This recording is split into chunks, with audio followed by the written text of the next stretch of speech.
হযরত জাবির রাদিয়াল্লাহু তাআলা আনহু হতে বর্ণিত।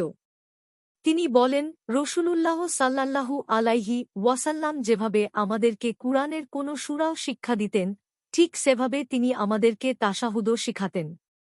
তিনি বলতেন, বিসমিল্লাহি ওয়া বিল্লাহি, আততাহিয়াতু লিল্লাহি ওয়াসসালাওয়াতু ওয়াত-তয়্যিবাতু আসসালামু আলাইকা আইয়ুহান নাবিয়্যু ওয়া রাহমাতুল্লাহি ওয়া বারাকাতুহু, আসসালামু আলাইনা ওয়া আলা ইবাদিল্লাহিস সলিহিন।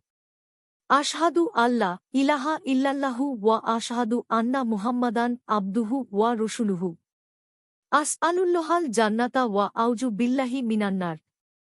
অর্থাৎ আল্লাহর নামে এবং আল্লাহর নামে, সালাম, নামাজ এবং কল্যাণ আল্লাহর জন্য। হে নবী, আপনার উপর শান্তি বর্ষিত হোক, আল্লাহর রহমত এবং তাঁর বরকত আমাদের উপর এবং আল্লাহর নেক বান্দাদের উপর শান্তি বর্ষিত হোক। আমি সাক্ষ্য দিচ্ছি যে আল্লাহ ছাড়া কোন উপাস্য নেই, এবং আমি সাক্ষ্য দিচ্ছি যে মুহাম্মদ তাঁর বান্দা ও রাসূল। আমি আল্লাহর কাছে জান্নাত প্রার্থনা করছি এবং জাহান্নামের আগুন থেকে আল্লাহর কাছে আশ্রয় প্রার্থনা করছি। নাসাই 1175।